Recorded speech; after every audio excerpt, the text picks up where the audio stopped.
আমার শিক্ষক একবার একটি গল্প বলেছিলেন। এক ব্যক্তি তার ছেলেকে নিয়ে একটা পার্কে হাঁটছিল। তারা একসাথে হাঁটছিল। ছেলেটি গাছের উপর একটা কাক দেখে বলল, বাবা এটা কি, এটা কি? বাচ্চার বয়স ছিল 2 বছর। বাবা বলল, এটা একটা কাক। ছেলে আবার বলল, বাবা এটা কি? বাবা আবার উত্তর দিল, এটা একটা কাক।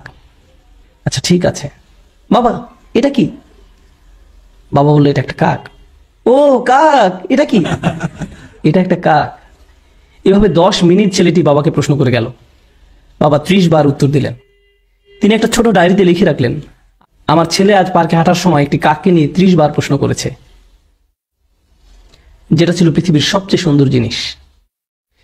30 বছর পর, ছেলের বয়স এখন 2 বছর না, তার বয়স 32 বছর। বাবা ছেলেকে ফোন করলো, আমি কি তোমার কাছে আসতে পারি? ছেলে উত্তর দিল, বাবা এটা ঠিক দেখা করার সময় না। বাবা বললেন, আমাকে কিছুক্ষণ সময় দাও, আমার 10 থেকে 15 মিনিট দরকার, শুধু এইটুকু সময় হলেই চলবে। চলো গাড়িতে করে বের হই, তোমার সাথে কিছু ব্যাপারে কথা আছে। ছেলে বেশ বিরক্ত হয়ে, ঠিক আছে। বাবা আসলেন এবং গাড়িতে উঠে ছেলেকে নিয়ে পার্কে গেলেন। ছেলে মহা বিরক্ত হয়ে বলল, এসব কি বাবা, আপনি কি খুব দ্রুত বলতে পারবেন? আমার কাজ আছে। বাবা বললেন, শুধু আমার সাথে হাঁটো। তারা হাঁটছিল এবং গাছের উপর একটি কাক দেখতে পেল। বাবা বললেন, বৎস এটা কি? তুমি কি সত্যিই জানতে চাও এটা কি? এটা একটা কাক। ও বৎস এটা কি? ছেলে এবার প্রচন্ড রেগে গেল। এটা কি একটা খেলা? আমার কাজ আছে, ঠিক আছে? এটা একটা কাক, আপনি কি দেখতে পাচ্ছেন না? আমি গত মাসও আপনাকে নতুন চশমা এনে দিয়েছি। আমার সাথে এমন কেন হচ্ছে? বাবা আপনি কেন এত জটিল? আমি বুঝতে পারছি না সমস্যাটা কোথায়। জাস্ট বলেন কি বলতে চান। আমি ব্যস্ত আছি, ঠিক আছে? বাবা তার ডায়েরির পাতা খুলে বলল, বৎস ঠিক এরকম একটা ঘটনা 30 বছর আগে ঘটেছিল। আমরা এই পার্কে হাঁটছিলাম, তুমি একটি কাক দেখেছিলে। তুমি 30 বার আমাকে এটার সম্পর্কে জিজ্ঞেস করেছিলে। আমি প্রতিবার হেসে উত্তর দিয়েছিলাম, আর এখন তুমি দ্বিতীয়বারও উত্তর দিতে পারছো না। আমরা আমাদের পিতামাতাকে কি দিচ্ছি? মূল বিষয় হলো, আল্লাহ প্রথমে নিজের কথা উল্লেখ করেছেন, তারপর পিতামাতার কথা উল্লেখ করেছেন। তোমরা নিজেরাই চিন্তা করো, তারা তোমাদের জন্য কি করেছেন এবং তোমরা তাদের জন্য কি করছো।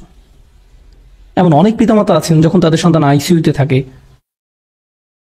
তারা ছোট্ট গ্লাস বক্সের দিকে তাকিয়ে দাঁড়িয়ে থাকেন, যার ভিতরে শিশুটি আছে। দিন রাত 24 ঘন্টা হাসপাতালে শুধু দাঁড়িয়েই থাকেন, কখনো বসেন না, শুধু দাঁড়িয়ে থাকেন। ভেন্ডিং মেশিনের খাবার দিয়ে তাদের জীবন চলছে।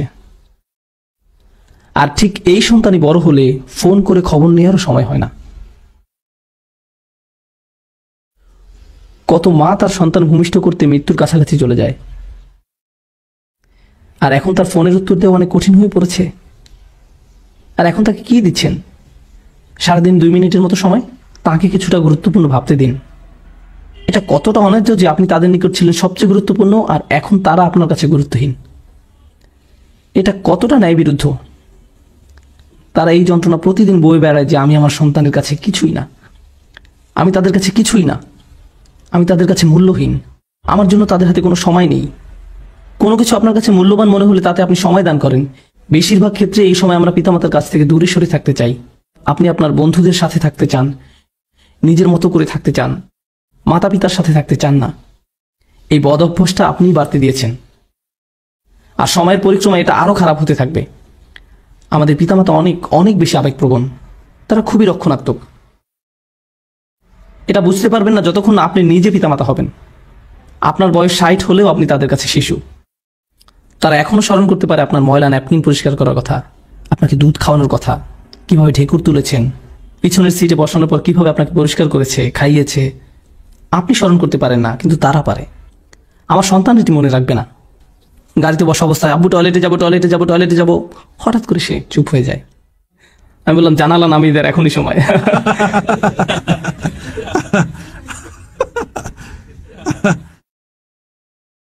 তারপর সে বলা শুরু করলো, আমি ঈদে কোন খেলনা পাবো। আমি ভাবলাম, ওকে, গাড়ি চালানোর জন্য আজ ভালো সময় নয়। তারপর সে যখন কলেজ থেকে গ্রাজুয়েশন করেছে, একদিন বিয়ে করেছে, সে তখন আর এটা মনে রাখবে না। কিন্তু কে কখনো ভুলে যাবে না? আমি কখনো ভুলে যাব না।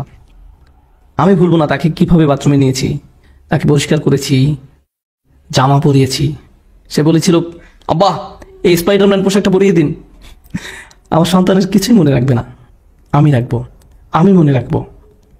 এই একই শিশু যখন পিতাকে একদিন বলে, বাবা আমি ঠিক তোমাকে বুঝতে পারি না, আমার হাতে একদম সময় নেই। এটা আসলেই তাকে দুঃখ দেয়, এটা আসলেই তাকে দুঃখ দেয়। ঠিক এই আচরণটাই আমি আপনি আমাদের পিতামাতার সাথে করে থাকি। তারা ছিল আমাদের জীবন, আমাদের জন্য তারা তাদের জীবন দিয়েছেন, তাদের ক্যারিয়ার বিসর্জন দিয়েছেন, তাদের ছুটি, তাদের বন্ধু বান্ধবদের সঙ্গ ত্যাগ করেছেন। আপনি জানেন সেটা? আমি এটা এখন জানি, আমি তখন জানতাম না। আপনি আসার আগ পর্যন্ত তাদের জীবনের এক ধরনের পরিকল্পনা করা ছিল, আর আপনি আসার পর আপনিই হয়েছেন তাদের পরিকল্পনা, আপনিই তাদের সব কিছু। এখন একটা কিছু আপনার মন মতো না হলেই আপনি রাগান্বিত হয়ে পড়েন, কিছুই শুনতে চান না, তাদের সাথে রেগে কথা বলেন। আমরা এখানে এই মুহূর্তে ইসলাম নিয়ে আলোচনা করছি না, আমরা শালীনতার কথা বলছি। তারা আপনার জন্য কি করেছে আর আপনি তাদের কি ফিরিয়ে দিচ্ছেন, এটা খুবই অন্যায়, এটা খুবই অসমীচীন। আমার বাবা এত বিরক্তিকর, আমার মা এই, তারা সবসময় রাগী, তারা কখনো সুখী নয়, তারা এই তারা সেই। কিন্তু আপনি কি, আপনার অবস্থা কি? আমি আপনাদেরকে বলছি, আমি সব সময় এটা বলার সুযোগ পাই না, যদি আপনি আপনার বাবা মার দোয়া না পান, আপনার জীবনে কোনো কিছুই ভালো হবে না। আপনার জীবনের কোনো কিছুই ভালো হবে না যদি তারা আপনার কাছ থেকে সুখী না হয়। তাদের সুখী করার জন্য আপনাকে সব করতে হবে।